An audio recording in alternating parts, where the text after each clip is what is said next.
All right, guys, welcome back to the Kirby's Barbecue YouTube channel. I am joined by Greg from Brisket Daddy Barbecue, all the way out in Sacramento, California.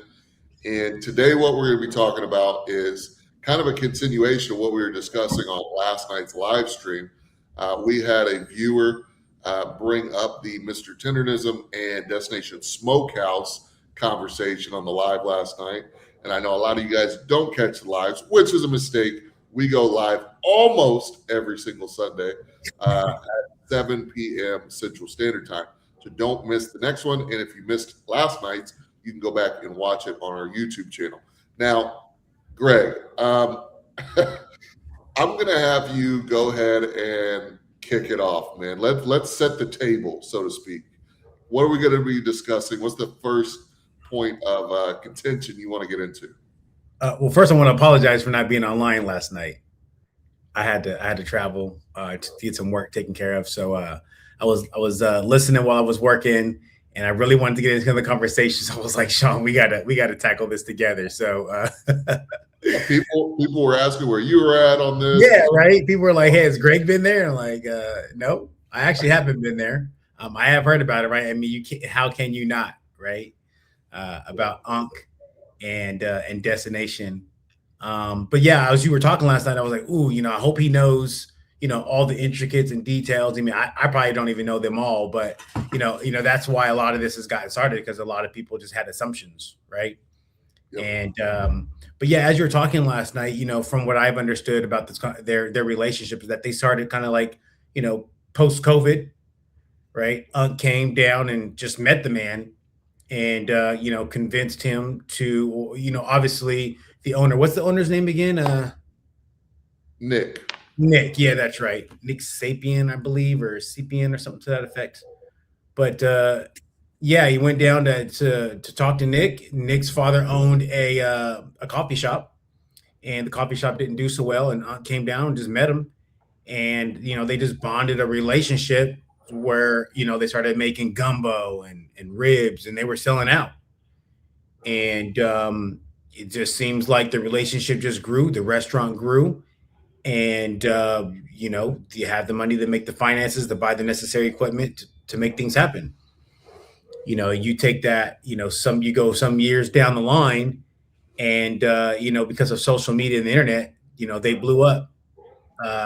They blew up mainly because Unk became the face, right? Yeah. That's how we've gotten to know him. Mr. Tendernism himself, Walt. Yeah, right. So, I don't think that Walt was like an owner or a part of the business. I would imagine that he was some type of employee, or he was going down and, donating his time and volunteering and just helping out. From the looks of it and his age, you would think like, maybe he's retired and just wants something to do. That's what I thought. Sure. Right. Yeah. And so everything seemed to be smooth on the surface for quite some time. Mm-hmm. And I say on the surface because none of us know, unless you work there, unless you have some inside information, none of us know the intricacies of that relationship. So none of us should be pretending that we do. Right. But from the outside looking in, it seems like that relationship was going well for several years. And where it started to go awry was when the social media influencer, his name escapes me, visited the restaurant. Greg, can you put us up to date on exactly what went down when he showed up to the restaurant? Who he is, what he does. Yeah, he's a food critic. He's a food critic. I didn't know about him until that situation. But yeah, he pops up around the world and criticizes food or goes to bless people with their ventures, to bring a spotlight to them. And I think that's super cool. And so, yeah, Keith Lee went to the restaurant to give Unk a tip, a blessing, an investment. I would imagine, as the owner of the company, from what I understand, that we've seen on social media, right, that he went down to go give him a tip, and he couldn't get access to him because he was in a podcast, and maybe they didn't know who he was or something to that effect. So then the gentleman, took the money and he passed it out. He passed it out to the community, around the restaurant, right, to the customers or people in the parking lot in the Who shop. did this? Keith or Nick? Keith.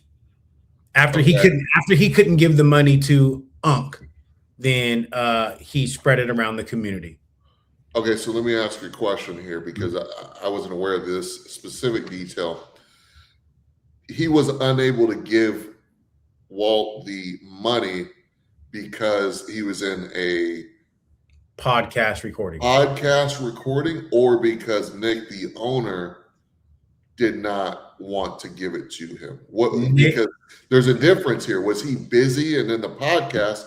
And so Keith said, "Oh, screw it. I'm just going to pass the money around." Or was it, "Hey, he's in a podcast. The owner confronted me and said, 'Hey, you can't give it to him.'" And he decided to spread out? Because that's a key distinction we need to make. Yeah. And this is why, like last night when I was listening, I was like, "Oof, like please don't say anything that's not right," because that's how this whole thing got like mixed up. It's a lot of assumptions and just people saying stuff that's like not right, right? So I've pieced this together and I've watched from the sideline. So he went to go and give the man a tip, and Unc was unavailable because he was in a podcast with Nick and another producer team doing a recording for a podcast. Okay. So they were unavailable. And the security guard didn't want to take the money because he didn't want the responsibility of holding on to that kind of money for Unc. Okay. So I don't know what the conversation was. Like, hey, come back later, or hey, he's just not available. Maybe the security guard didn't know who this man was. Yeah. He didn't know the notoriety of this gentleman coming, with a large sum of money to bless someone. Okay. So turned him away, and the guy left and shared it with the community.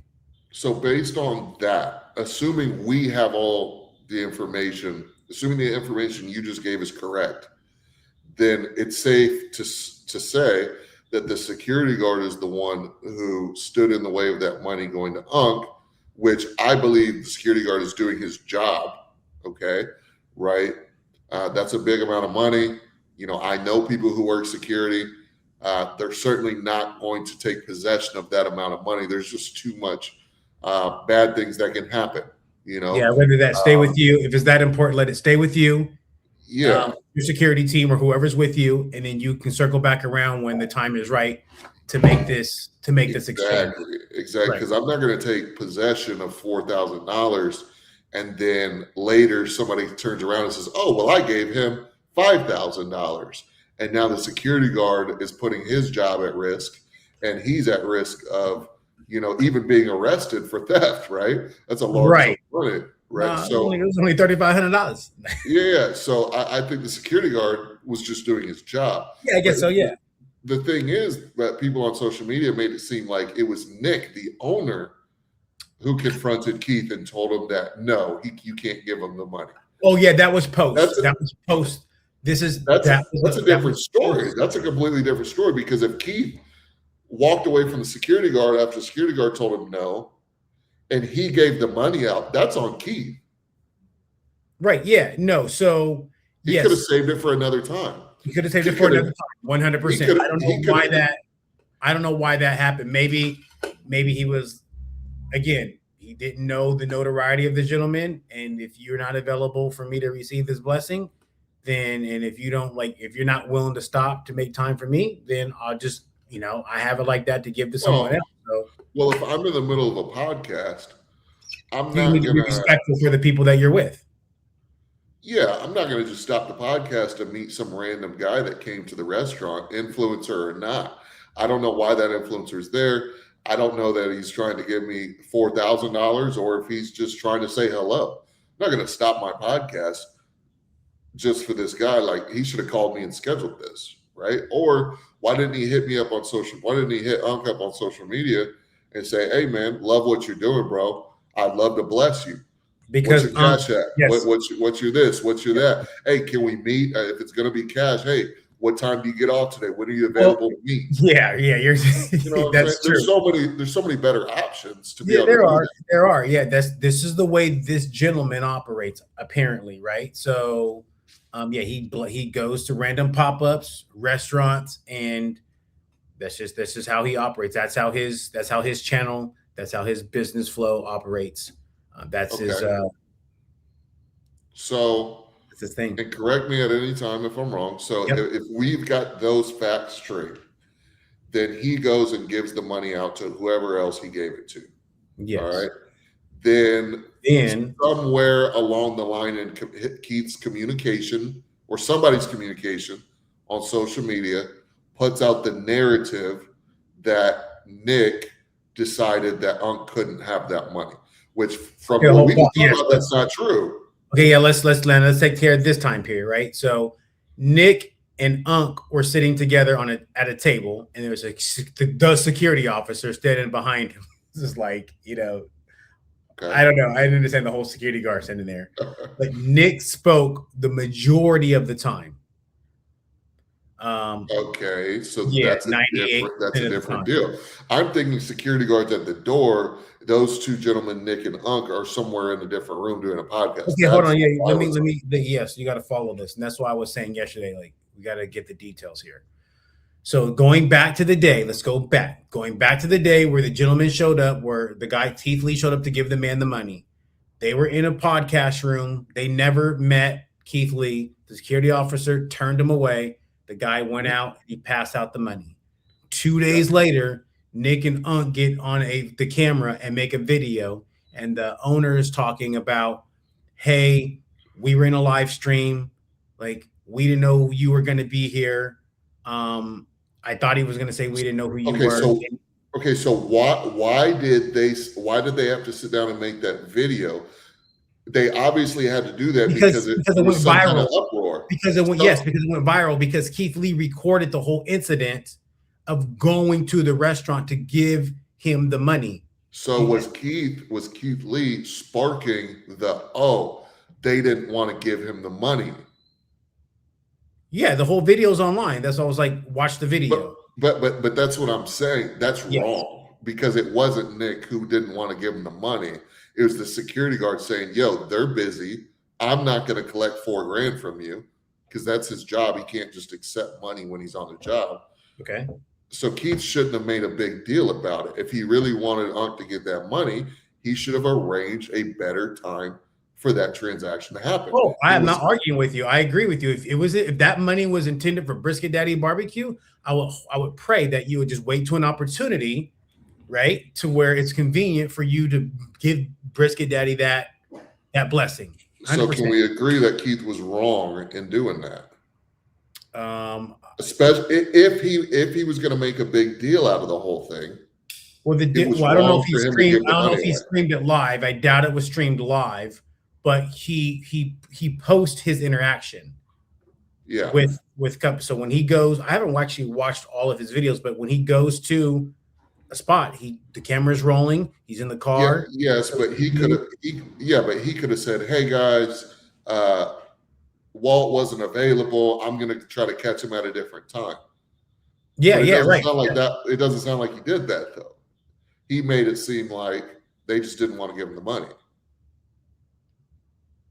And that's where all the controversy. Okay, so I will say this: I don't believe if he says, "Hey, Unc wasn't available," it doesn't matter if he's live or not. Hey, I'm here. That's your smokehouse. I want to bless Unc. Da da da da. He's not available, so we're going to come back later. He could have done that. Yeah, he could have. Right, but that's not the way he operates. So he didn't. Well. And so he caused the uproar, essentially. And then because there was an uproar. No, he didn't cause the uproar. So there was you're not going to give him any fault at all. Because as a content creator, you have to understand how you frame things is how people are going to perceive things. Okay, so he said that, if I remember correctly in the video, he says, well, we tried to give him this tip. They said they were unavailable. They weren't willing to take it and hold it for him. So I don't know if the security guard did not tell the man that they were in a podcast and whatever, or was not available or something. I'm not for sure what the interaction is between the security officer and Keith Lee and what he told him about him being available or not being available and when. Okay, so well, let's leave that part there. I would imagine that he would have told him something that made Keith Lee feel like he's not available and he's not going to be available. That's the only Okay. reason I would think that somebody would be like, okay, well, if you don't want it, Well, then I'll if you can't take the time to go tell this sure, person like sure. I have this for them, then okay, then you miss out. You miss out, and then we go and do it. So I don't Okay. think like he was live. He was in the moment, and he was like, "Hey, they can't do it. We're here. We got to go, and we didn't plan to Okay. be here for this long, so we got to give it out to these people, and then we're dipping Well, out." And then he posts the whole video online. okay. Well, then let's leave that there because we don't Okay, know the exact interaction correct. between him and a security guard.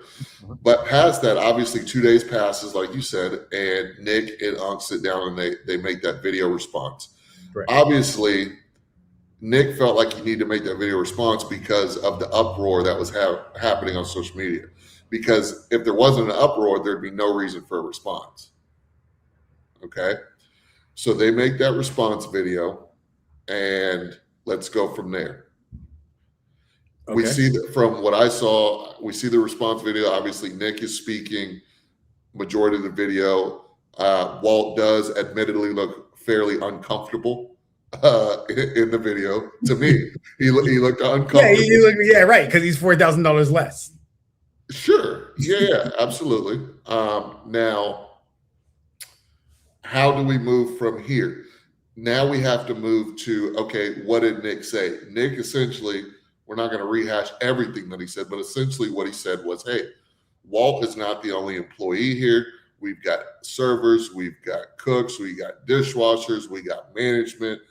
And if you're going to leave a tip, especially a tip of that size, you should be leaving it for the entire staff. Yeah, and not the owner. And not the owner, because owners of restaurants do not or should not accept tips. Right, I was a managing partner for a restaurant for a very long time. I've managed restaurants for close to a decade. I owned my own restaurant. As an owner or an operator or a manager, we do not accept tips. Even if the customer directly says, hey, I want you to have this. You say, I appreciate that, but I can't accept tips. It's a team effort. And I graciously accept it, but I'm going to divide it out equally amongst my staff. That is the normal way of doing things for a restaurant. That is what you should do, and that's what I was taught to do.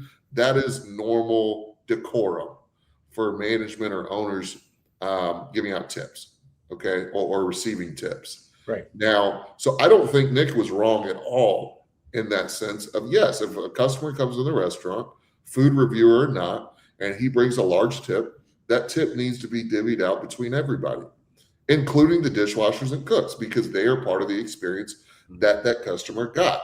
That's how I've always done stuff. That's how I've always known every restaurant that I've ever worked for to do things. I had plenty of times, even as an owner of a small restaurant, Kirby's Barbecue, where I only had one employee, sometimes two employees working. And I could have easily said, oh, there's only one other person or two other people. I can come in on this tip share, but I never did that, because then you break trust, because the owner is making the lion's share. The owner's not supposed to accept tips. But we can't, but the owner can accept. What's that? The owner can accept what? I said they can't accept But tips. what can they accept? The owner can accept an investment in the restaurant, which typically would not happen during normal dining hours. That would be a conversation. That would be a back office conversation. That would be an after hours conversation. If someone wanted to make an investment in the restaurant, or if someone just wanted to give the restaurant a gift of $4,000, both of those, investment or gift, are both totally acceptable for the owner to take. A gift also termed as donation. Or donation, sure.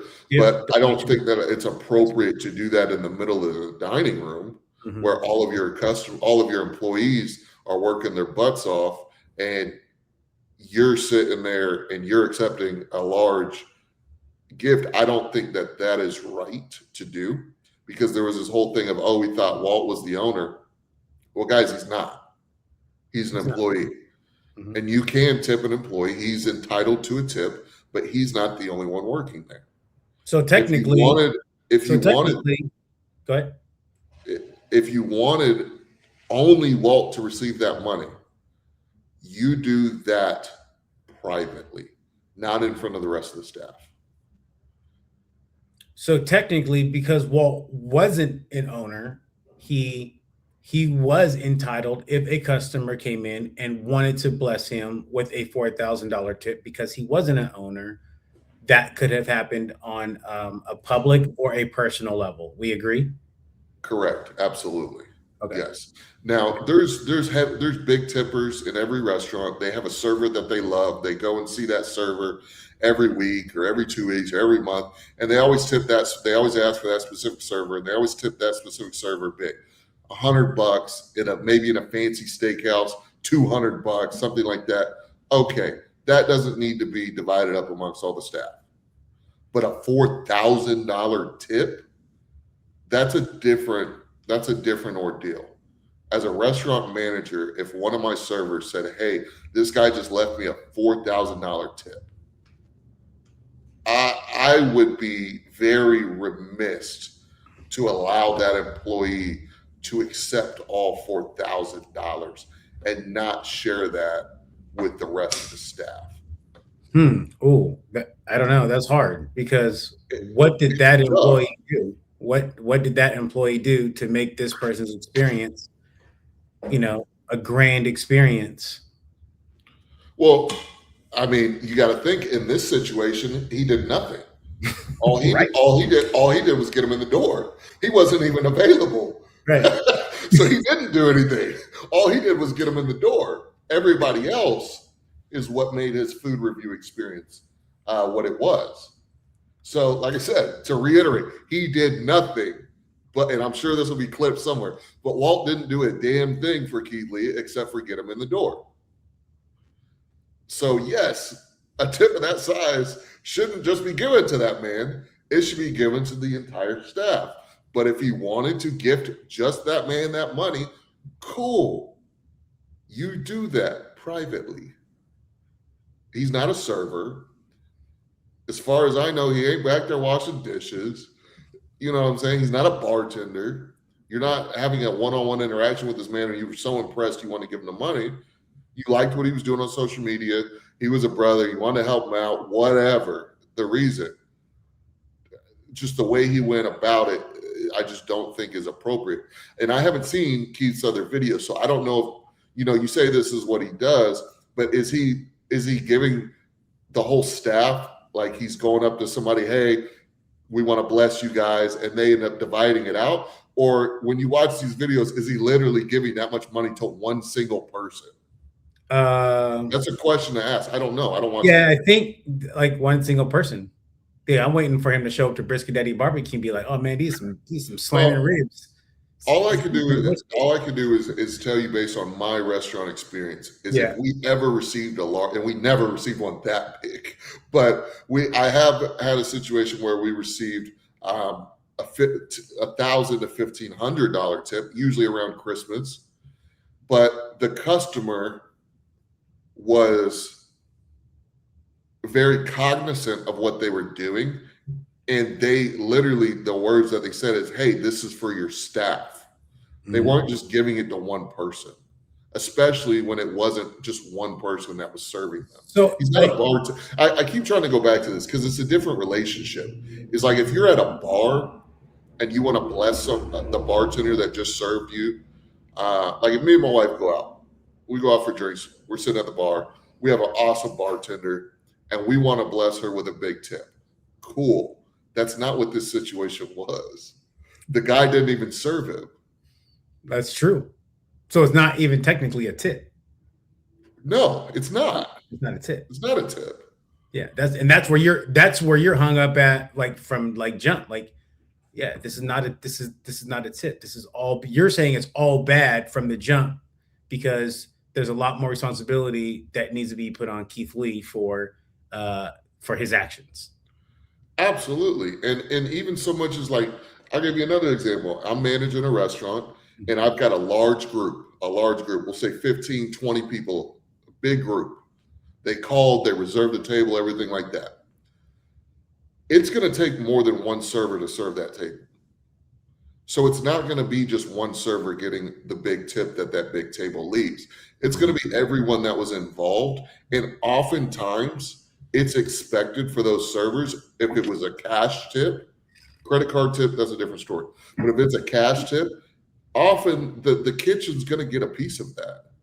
It was a large table. It wasn't just the servers busting their ass. It was the kitchen as well, because you've got a busy Friday night, and then on top of that, you got a large table of 20.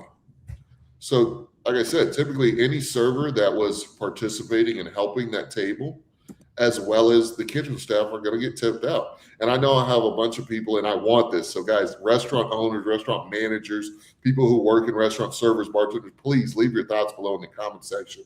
And before I let you go, Greg, as far as going off on this, as you guys see the banner going across the screen, we do teach people how to make money with their barbecue.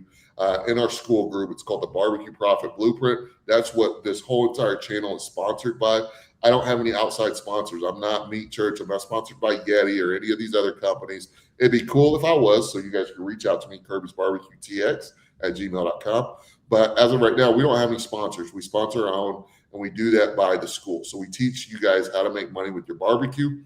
Right now, there's a 7-day free trial. So go ahead and check that out. The link is running across the screen. I'll also leave it in the description of the video. Go ahead, Greg. Okay, so Keith Lee is a predominant social media personality and food critic, and he's known for his viral TikTok videos. Right, he travels to under the radar, family-owned or struggling restaurants to provide honest reviews, often leading to massive business boosts known as the Keith Lee effect. A former professional MMA fighter. Oh, he's right up your league, bro. I'm boxing. I do boxing. I don't do MMA. Not into wrestling. Oh yeah, that's right. That is different. Huh? That is different. Yeah, he focuses on supporting local eateries, right? So normally he would come to his a small pop up like a Brisket Daddy. Like, I know what you're trying to do. You're trying to set up a little celebrity boxing match. If you want to set up a celebrity, I don't know how much this dude weighs, but I'm a heavyweight, so yeah.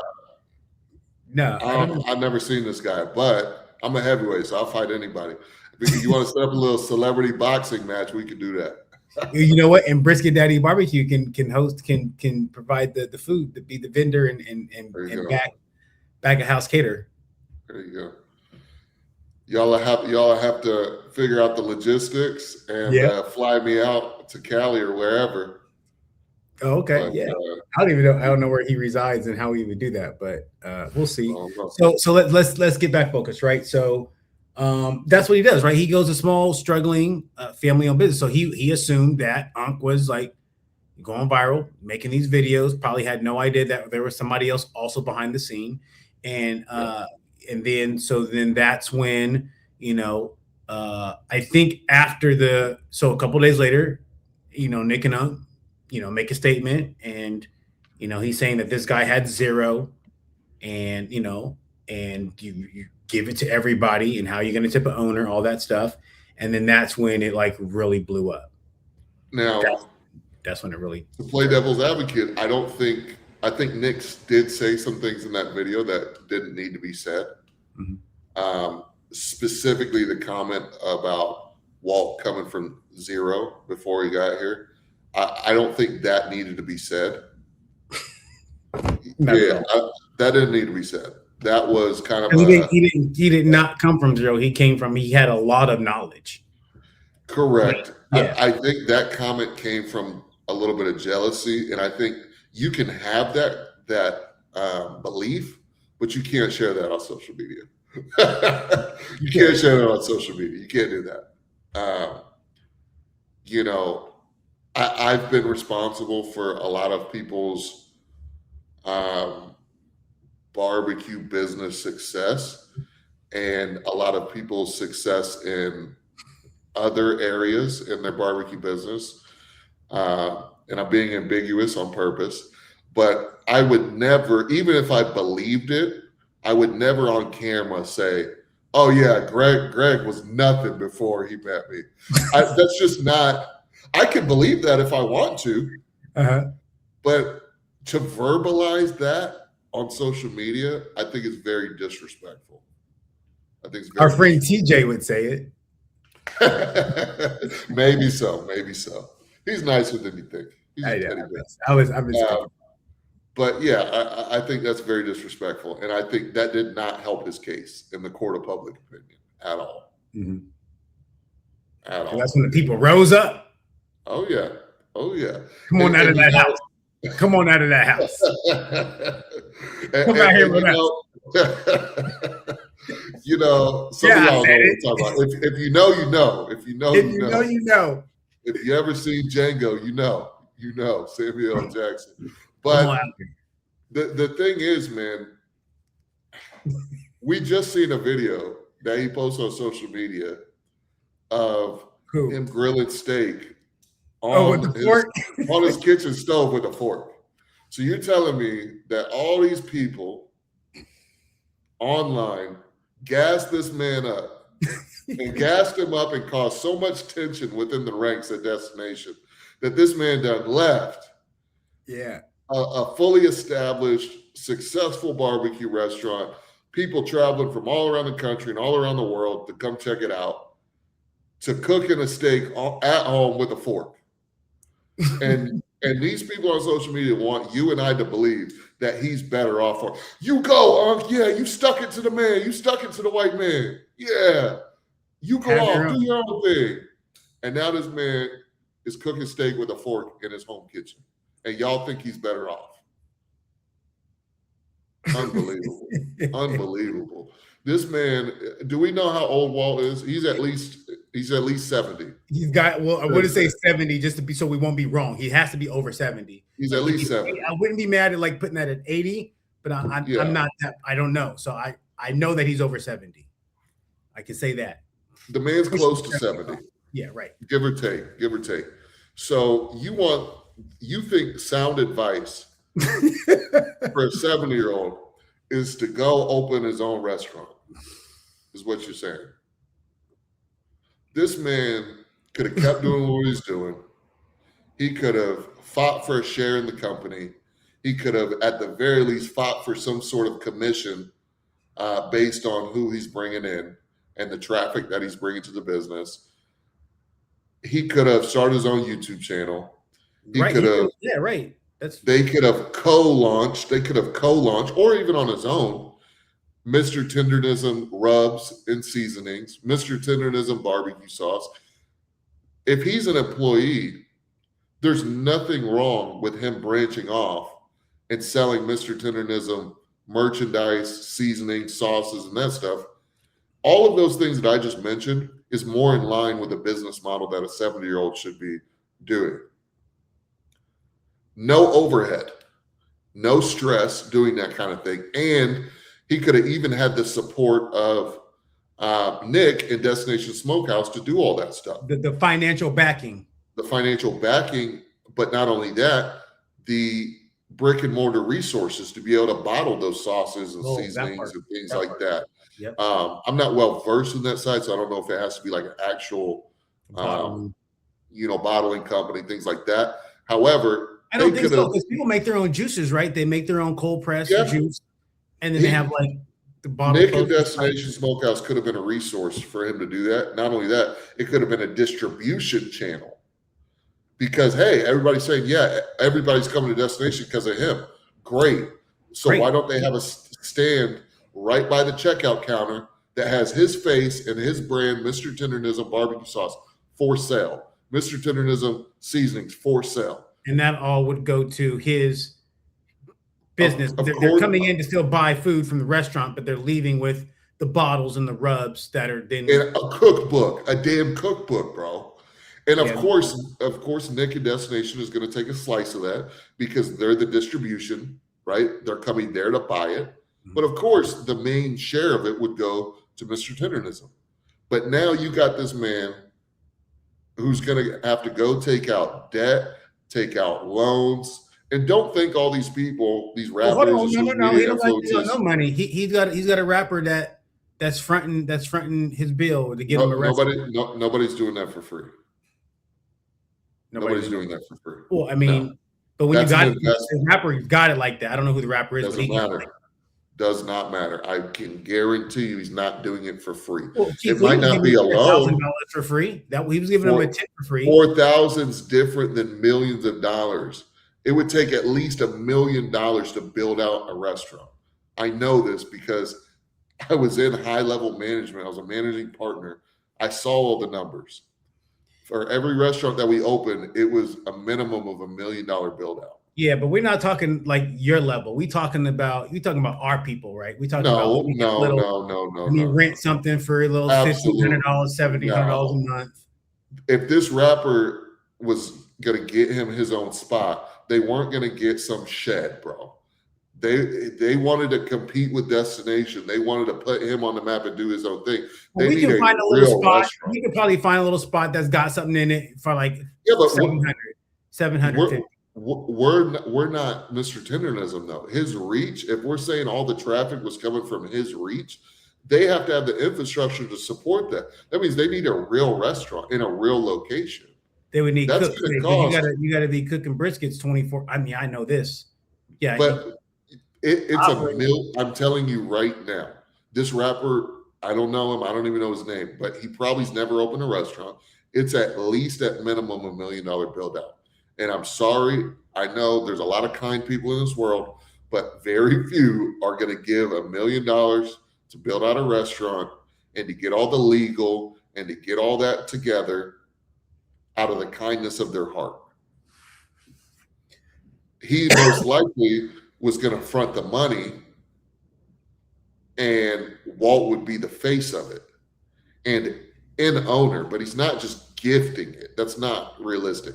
That man was going to take the restaurant over as soon as this man died. Let's be real. That restaurant isn't going to go to his family.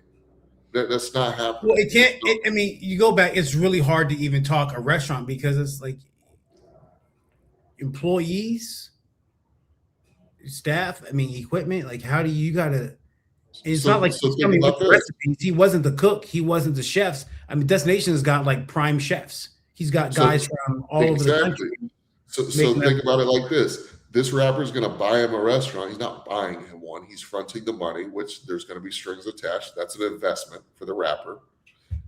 I'm not saying he's being malicious, but he's obviously, so don't come after me for defamation. I'm not saying he's doing it maliciously. We should have this whole conversation with that. I'm only speaking from the details to make sure, like. Right. I'm only speaking from what information I have. Everybody should do their own research, but let's be real. It's not a gift that comes with no strings attached. Not only that, so you just hit the nail on the head. It's not like Walt is going to go and he's going to manage the whole restaurant. He's going to do the P&L. He's going to cook. He's not doing all that. So what is he going to be to the restaurant? He's going to be the marketing. What was he at Destination? The marketing. There's no difference. Yeah, there's no difference. He can't be he can't be the pit master. There's no way he's going to be able to put 30 briskets on at 4 a.m. and work that for 12 to 15 hours. So what people really got mad at, in my opinion, is they found out he wasn't the owner and they felt like this older black man was being taken advantage by a white guy. Let's be real. That's what the outrage was on 100%. Social media. Correct. And I'm sorry, guys, but the grass isn't always greener on the other side. Now the man's cooking steaks with a fork in his kitchen. I mean, the grass ain't always greener on the other side. And now we hear he's going to be doing special appearances and rating food and things like that. Cool. But his celebrity status is going to wear off. People are going to forget about this in a year. And he's not going to be getting not anywhere close to the bookings that he's going to be getting this year in 2027. And he's going to be looking and he's going to say, man, I let all these people on social media tell me what I thought was going to be best for myself. Mm-hmm. And now I'm on the outside looking at it. So I hope that's not the case. I hope he's got some really good people around him.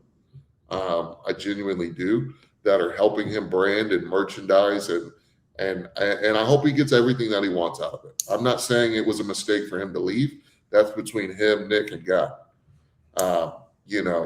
But I just think people on social media need to be careful, because from the outside looking in, I'm not so sure that leaving and stirring up all the controversy, not that Unc did that, but that the people on social media stirred up all the controversy, was necessarily the right thing to do.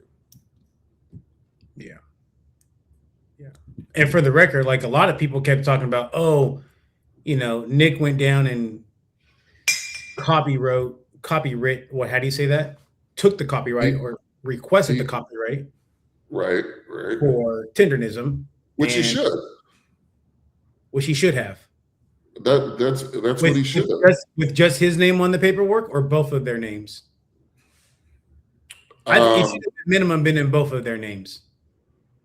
That's how I feel. But he went to go do it. That's if we're speaking from a should that be the case, you could say that, but is that they're great friends, and you taught me how to make barbecue. Yeah, but forget we're great friends. This is business. Okay, yes. And so business. Also, if we're talking business, right? Unc was not the pitmaster. So Unc wasn't the Tendernism. I can pull up countless examples of great employees of companies that did a lot of work for a company and they were pushed out by the owners or the board, so on and so forth. And that company retains the trademarks for those products, not the employee. There had to be an employee that came up with Coca-Cola's logos and Coca-Cola's. That's a perfect example, right? I hire a graphic designer to come up with Coca-Cola's logo, right? I own Coca-Cola. I hire a graphic designer to come up with the logo. They create the logo. The logo's seen in every inch of the planet, and it's a global hit. Everybody recognizes it. And now people on social media are saying, oh, you should have gave the graphic designer a piece of that trademark. No, I'm the business owner. I had the vision. I put all the money on the line. I took all the risks. It's my LLC. And I hired you as a graphic designer. You're an employee. I hired you to create this. I agree. Yes. This is my trademark. Yes, I agree. So I think that's where some confusion is that Walt was never an owner. If he wanted ownership, he should have negotiated that up front or shortly after he realized, oh, wow, this could be really big. I'm really kind of popping off here. Well, he didn't realize because he's not in that. I would imagine that he's not in that mind space to understand. That's not true. That's not true. Not understanding that it was taking off like that. Absolutely, it was. You don't think how many people hit him up and hit his family members up personally or on social media? He didn't have a social media. He had no social media. His family members did. His friends do. There's 70 and 80-year-olds on Facebook. I don't want to hear that. The people around him were on social media. People around him saw how big the videos do. If you don't think after they posted a popular video, Nick was like, hey, bro, check this out. Look, it's going viral. You don't think people showed him, employees, oh, bro, look at this. But it was Destination's social media. It wasn't his social media. Yeah, but he's the face of it. So picture this. But he didn't manage it. That doesn't matter. He's the one giving permission to film him. Yeah, so he's this old school cat just trying to have fun and just enjoy. Yes, but Greg, check it out. Check this out. You're a cook in the restaurant. You're a pit master in the restaurant. Unc does a video. It gets 500,000 views, 1 million views. You say, hey, Unc comes into the restaurant the next day. Hey, bro, check this out, man. You're going viral. Look at all these comments. Look at all these views. They love you, bro. He's going to say, oh, shit, that's cool. He makes another video. Same thing happens. He makes another video. Same thing happens. If I'm Walt, I'm going to Nick and say, hey, man, the last couple days, look at what's happened on social media. Also, hey, man, I've had at least 10 people this week coming to the restaurant looking for me, wanting to take a picture with me. We need to work something out to where I can get some revenue share of what I'm bringing in, or at least pay me for the social media work that I'm doing, right? Well, you're a young entrepreneur who understands that concept. I don't think old school. So, yes, but you don't think people around him weren't telling him that? Come on, bro. No, they couldn't have been telling him that because for the last Why? year they was just putting it on. It was getting better and better. It was more and Why? more. Why couldn't they have told him that? Why didn't Nick tell him that? Why didn't Nick say, "Oh wow, business is improving. You're becoming this. Let's franchise this. Let's take this from an LLC to an S corp, and we'll run Tendernism and sauces and cookbooks and Because Nick destination under this conglomerate." because Nick is not Jesus Christ. He is a business owner, and he has a great person in marketing that he's already paying. His job is to make the most money for the business. It's not to make the most money for Walt. Now, you could say he should have done it out of the kindness of his heart. That's a fairy tale. You could say he should have done that as a good business move and investment in his star employee. Mhm. That can be true too, but it doesn't matter it doesn't mean that he's going to do True. that. True. Okay, it doesn't mean that he's going to, right? Because we don't know what Walt's getting paid in the first place. You don't. And You got a car. I know that. I saw he got a car. Yeah, I saw he got a nice Mercedes. I don't know how that was paid for, but I'm assuming it's from off the success that he's had there. So it's not like he wasn't being compensated. And the thing is, Honestly, yeah. that's what I'm paying you for. Like if you pay me to do marketing, if you say, Sean, you're really good at the social media thing. I really like what you've done with Kirby's Barbecue on social media. You know, your restaurant didn't work out the social media wise, man, you're popping. I don't have time to do it. Will you be the social media guy for Brisky Daddy Barbecue? And I say yes, and we agree upon a wage. You say, yeah, I'm going to pay you $1,500 a month, $2,000 a month to do my social media. Cool. That's what we agreed upon. For you, if you're seeing a return on that investment, you're super happy. You've got a great new employee who's doing your marketing. It's increasing your sales. You're paying me. It's not like I'm doing it for free. You're paying me. That's called business. I don't get to like, you're not going to turn around and be like, hey, Sean, out of the kindness of your heart, Greg, you're not going to be like, hey, Sean, you're doing such a good job. You're posting so many good posts. How would you like 25% of my company? That would be really stupid as a friend. You're so generous. As a business owner, that would be stupid. Yeah. Yeah. And unless I came to you and I say, hey, Greg, it's been a year, it's been 6 months. I far outproduced what you expected and what I'm being paid. I would like a raise. I would like a bonus, a raise, whatever.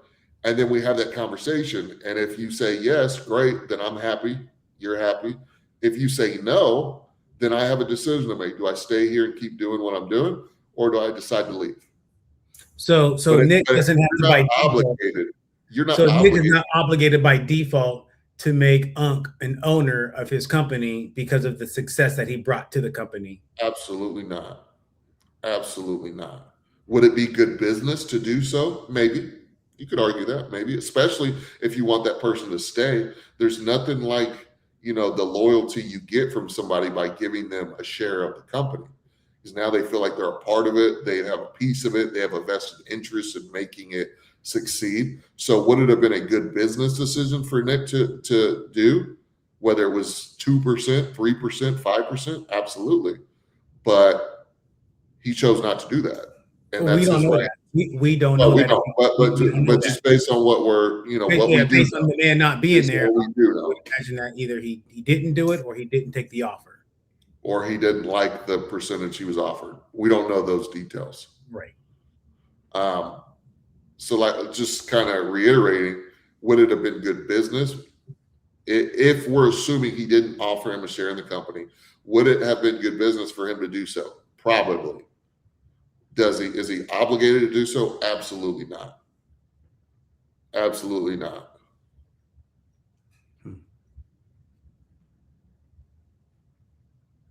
Yeah. Once again, guys, we don't have any sponsors on the channel. We're bringing you some high quality conversations and content. So if you could go ahead and leave us either super chat or go ahead and join the school. If you're in the barbecue community, you want to learn more about cooking barbecue, making money with your barbecue. We have tons of master classes in the school, as well as a flourishing community of barbecue enthusiasts in this exclusive group. So join the school. We'll leave the link in the description. It's also in the banner going across the screen.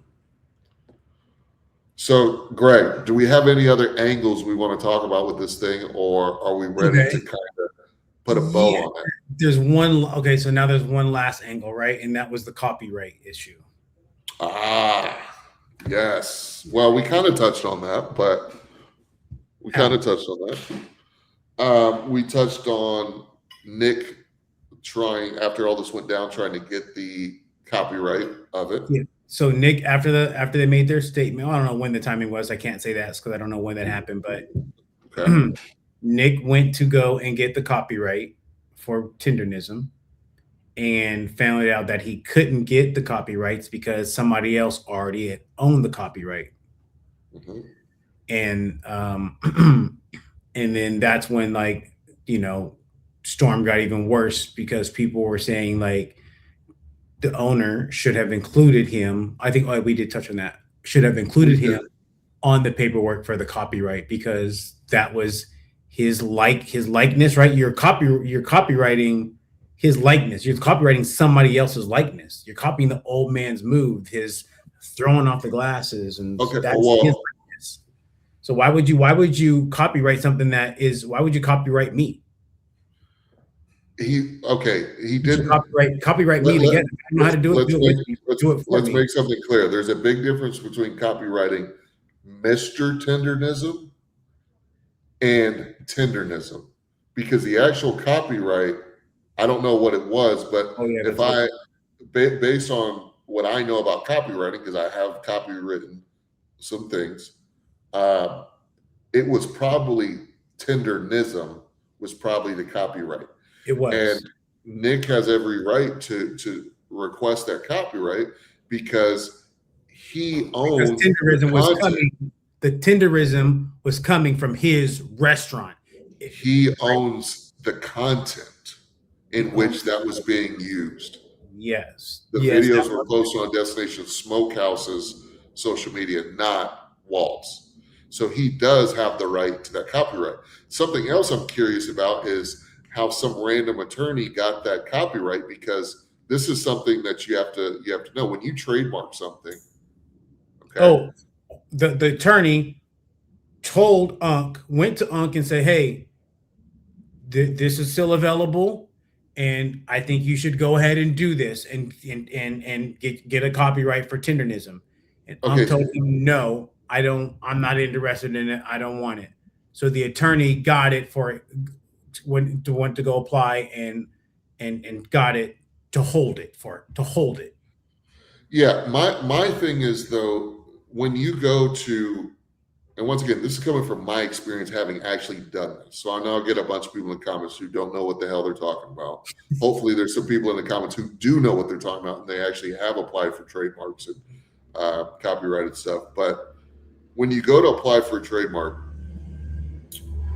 you have to prove that in this case phrase is being used. You're using it in commerce or using it for branding or marketing. So I'll give you an example. I trademarked, and I don't have the trademark any longer, but I had a company called Gentleman's Driving Club years ago. It was an apparel brand for car enthusiasts. And I trademarked our motto, which was "What drives you?" Okay. When I went to trademark it, I had to provide the merchandise that I was selling where I was actively using that trademark. So I provided photos of the actual t-shirts, keychains, lanyards, sweatshirts that had the phrase "What drives you?" on it. And that was my proof of, and I had to provide my website address so that they could see I was selling it. So I had to provide those things in order to get that trademarked. It wasn't something to where I just went to the website and I said, "I want to trademark this." And I provided nothing at all just because I wanted to do it. You can't do that. So my question is, how did the attorney get it then? Exactly. That's what I want to know. See, because if you had never done it before, you wouldn't have even thought twice about that. But now that I provide that context, now it makes you wonder, how did that whole thing go down? Now, could you fudge it and fake it and lie? I guess you could. I don't necessarily know that. I don't know if an attorney would want to do that though, because they're kind of putting their credentials on the line with lying to the government. But yeah, I had to provide in what manner I was going to be using the trademarked or copyrighted phrase. Okay, it's okay. So this is a phrase though. So there's you can trademark a phrase. And then when logo. you do a logo, yep. And well, so what's the difference between a trademark of a copyright and a patent with examples, business name or logo or a phrase? Okay, so there's So, but like I said, when you apply for it, you have to show that, like, you got to have receipts, for lack of a better. Even just phrase. For a phrase, even just there is no. It's just a phrase. As far as I know, yeah. I mean, I had to. I guess when I did it. I guess you could say as a logo. Yeah, you did it as a logo because you said with that name on it. So I don't know if that's different. I'm not entirely sure, but yeah. I would think that it would be the same process. I would think it'd be the same process. I'll give you another example. Michael Buffer. He's a world famous ring announcer. He's the most famous ring announcer for boxing. And he was using the phrase, let's get ready to rumble. Let's get ready to rumble, right? Okay. Well, he had started using that phrase. Nobody else was using it. And since he was the one using it over an extended period of time, he was able to go ahead and copyright or trademark. We're using those terms interchangeably, probably recklessly, but that's fine. He was able to copyright that phrase. So now anytime an announcer or an organization wants to use that phrase in a public broadcast, he gets paid for them saying it because he owns it in that context. Yeah, so it looks like, just from this little bit of research as you were talking here, is that the trademark phrase involves conducting a comprehensive search in their database, either to ensure that the phrase is distinctive and not generic. You fill out the application through the trademark electronic application system. It costs $250 to $350 per class of goods/services. Typically taking 12 to 18 months.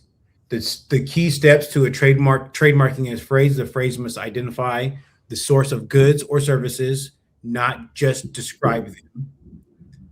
You have to do the search in the system, identify the classes, determine the correct international cases of goods or services the phrase will cover, file the application, and then monitor, respond to any office actions from this office, and navigate the 30-day publication opposition period. Yeah, so like I said, given that stuff, I don't understand how the attorney would have gotten it unless he was working on behalf of Walt. Well, no. Determine that the phrase wasn't being used and identify its class. But it was being used. It was being used by Destination Smokehouse's intellectual property, their content creation. So, like this, check this out. If you are, so I'm going to determine to the office, to this state, to the trademark patent office, that this term is being used. Here's videos of it being used by these people, and they haven't trademarked it yet. So I want to trademark it. Period. I don't think you can do that. You don't have proof that you're using it. You just have to have proof that it's being used, that it's being said. You said to have proof, like you I said to don't have believe proof that. that it's been said. I don't believe that's true. Well, I don't know, I don't believe that's yeah, true. that I don't know then.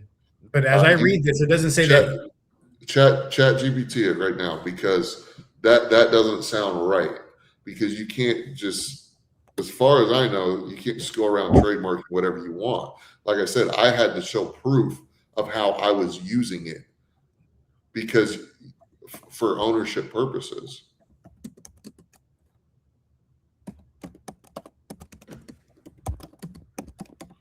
Hey guys, we appreciate you. If you stuck this far into the conversation, leave a You're like doing on the good. video, share it with a friend. We really appreciate it. We're coming up over an hour, and that's fantastic. We're going to figure this last part out before we close out the conversation. But yeah, like I said, like I had to prove that I was using it.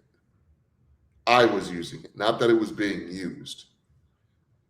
Otherwise, people would just go around stealing people's catchphrases and stuff and trademarking it, and then they could go back to, like, picture this. Imagine there's a company. Imagine there's a company like Coca-Cola using a catchphrase, and I noticed that they didn't trademark that catchphrase, but they use it in all of their marketing consistently. And then I go and I try to apply for that mark. They're going to say, okay, how are you using it? What are some examples of you using it, XYZ? And I don't have any, but Coca-Cola does.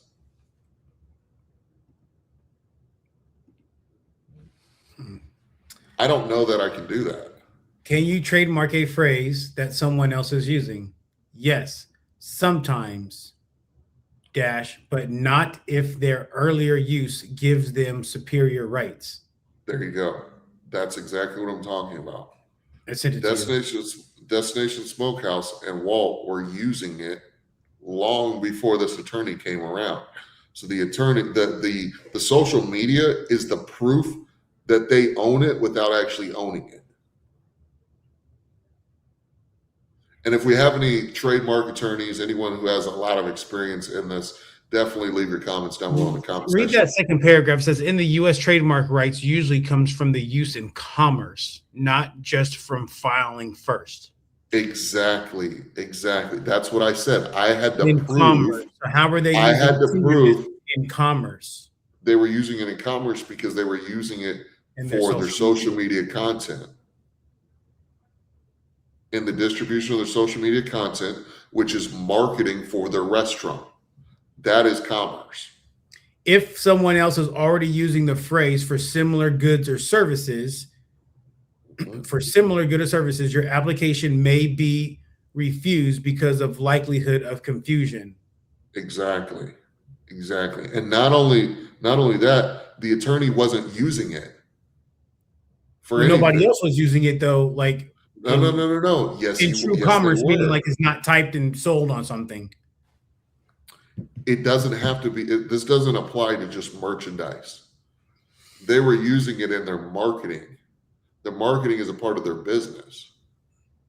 Oh, you can also file based on intent to use, but that does not erase someone else's earlier rights if they were already using the mark first. Which they were already used. Destination Smokehouse was already using the mark first. Yeah, so how did the attorney get it then? No idea.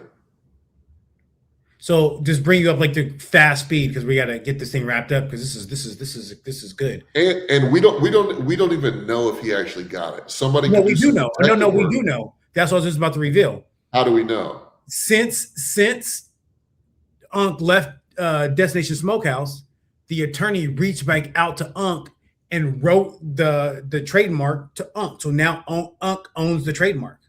Yeah, but do we have any documents that show? Yeah, there was a whole video. No. But is there actual documents that the attorney owned the trademark? I honestly, I haven't seen that doc. The only document that I've seen is Nick going to apply for it. Okay, because here's the thing. That attorney, after Walt left, that attorney could have reached out to Walt, or Walt could have reached out to that attorney and said, hey, yeah, now I'm ready. I refused you the first time, but now I'm ready. And that attorney could have helped in the facilitation of filing for that trademark. All I know, these facts, is that Nick went to go apply and it was declined. And the man that got the trademark before Nick did recently has posted a video What shaking sounds hands with Walt and saying, "Hey, we got this for you. You should have had it. We're happy that it's in the right owner's hands, yes. and we wish you the best success with it." So what it sounds like to me is that attorney just helped file the paperwork to get Walt the trademark, not From that he jump. actually owned. From Yes, jump. not that he actually owned it, because he has no rights to it. Oh, The only two people so he wrote who the could have contested for it was Walt or Nick. Walt. Those are the only two people that could have contested for it. So Nick didn't. So Nick went to go get it, but he didn't necessarily contest it, and Unc didn't want it. But so the attorney got it to hold it for Unc, or technically for Unc. He did it on Unc's behalf. He did it on his behalf. That's because that's what attorneys do. I can Until file a Unc was ready. trademark myself. I can file a trademark myself from my laptop, or I can go to my lawyer and have them do all the paperwork and get it taken care of for me. Yeah, so he did it on his behalf and held it for him until he understood that he needed that or wanted that. However it went down, yes, that's more realistic. Yeah. That's more realistic. I just know at the age of now 46 as of yesterday. Happy birthday. I didn't know yesterday was your birthday. Yeah, bro. Worked all day. Happy birthday, bro. Happy birthday. Yeah, if I would have started this 10 years ago, great. But 46, 45, 46, it's a lot of work. It's a lot of work. I wouldn't wish, play is pop up. Definitely don't go to a restaurant, not looking towards a food truck. Like, I'll do the caterings and the pop-ups if I can do the pop-ups. But we're gonna do some closing thoughts. I'm sure I'll probably get roasted in the comments because I took the devil's advocate and I took the other side of the argument. I didn't hop on the bandwagon. Like I said on the live stream last night, I don't have a dog in the fight. I don't care either way. Yeah, right. And I'm half black, half white. It don't matter to me, guys. But I do think it's fair to express both sides and try to get all the details we can. Yeah. And not think about it only from an emotional standpoint, but also a logical and business standpoint as well. Something I'll also say is I could be looking to get back in the pop-up game at some point. And if anybody wants to donate me the funds for a smoker pit, that would be fantastic. I'm looking at a trailer package for PRM Barbecue. That would be awesome. That would be fantastic. So they make some great pits. They are. You know where to find me, Kirby's Barbecue TX at gmail.com. All right. If anybody wants to donate a pit to your boy, support local small businesses, Keith, anybody else, I can promise you I'll be available for the donation. Yeah, right. Yeah, I'm gay. Yeah. I got to go. Yeah. I'll be available. Just hit me up or hit me up on Instagram. Shoot all your hate mail to my email or my Instagram account. All right. Yeah. I'm a video editor. We can put this on pause and we're right back in on point. Well, Greg, what closing thoughts? Closing thoughts. Keep your relations, keep your family tight, your inner circle even tighter. We've just basically watched the internet ruin a great relationship. Yep. Basically, they had something going. They had something very special, and there was no need for people to feel like this man he had his own. I mean, he's let him enjoy himself. He didn't look like he was needing for much more. And we don't know. It's easy for us to say that too. I mean, that's very true. That's very true. But if any of the parties involved in this, whether it's Nick, whether it's Keith, whether it's Walt, Mr. Tendernism, or it's the attorney, or anybody who works for Destination Smokehouse or used to work for them, anybody with more information than we have wants to come on and do a video with us to kind of shed some more light on the situation, for sure, reach out to me. You can always reach out to Kirby's. It's Kirby's Barbecue on everything. So you can reach out on Instagram, reach out on my email, kirbysbarbecuetx@gmail.com. We'd love to do another video on this if more information comes to light. Yeah, that's all I got, guys. Yeah, that's all I got. Until next Fantastic. time. Well, oh, lastly, like I said, I don't have a dog in the fight. I wish the best of luck to Nick at Destination Smokehouse, and I wish the best of luck to Walt and Mr. Tendernism as well. I want them both to thrive and succeed. There's enough room in the barbecue community for everybody. So yes, that's what I'll close with. I agree. 100%.